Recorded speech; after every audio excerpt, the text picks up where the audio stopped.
जिंदाबाद, इनकलाब जिंदाबाद। शहीद आजम भगत सिंह अमर रहे, अमर रहे, शहीद आजम भगत सिंह अमर रहे, अमर रहे। इनकलाब जिंदाबाद, जिंदाबाद।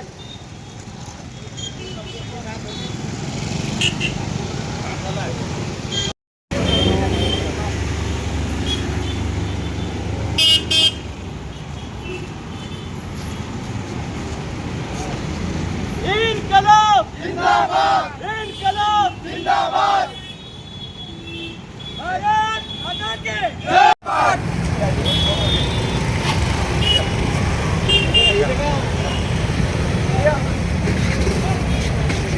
इनकलाब, जिंदाबाद इनकलाब, जिंदाबाद।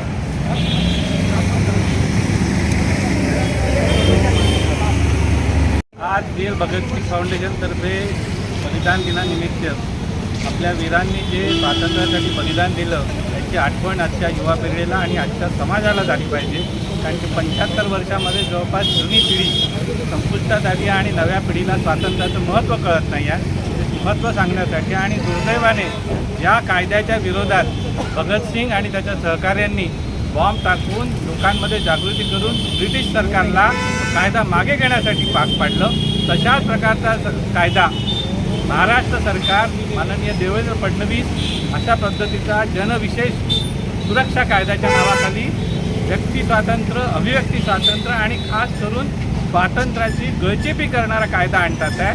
त्याचा विरोध करण्यासाठी म्हणून आज सिम्बॉलिक आम्ही आजपासून आज केलेला आहे आणि म्हणून लोकांमध्ये जनजागृती करण्यासाठी म्हणून ही कॅन्डल यात्रा आज काढलेली आहे. आणि या निमित्ताने लोकांच्या डोक्यात प्रकाश पडावा आणि आपल्या स्वातंत्र्यासाठी पुन्हा एकदा जागृत होण्यासाठी म्हणून ही कॅन्डल मार्च काढली. कॅन्डल मार्च निघत आहे, काय सांगाल?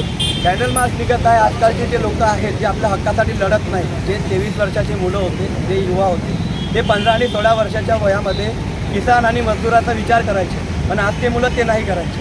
म्हणून आमचं हे हक्क तेच आहे की सर्वांनी सर्वांना सोबत घेऊन चालावे आणि हेच आहे. आणि जे शहीद झाले आपल्या देशासाठी त्यांचा जो बलिदान आहे तो कधी विसरू नये म्हणून हे आज आम्ही कॅन्डल मार्चची यात्रा पैदल यात्रा करत आहोत. फाउंडेशन वीर भगतसिंग फाउंडेशनतर्फे हे आयोजन करण्यात आलेलं आहे.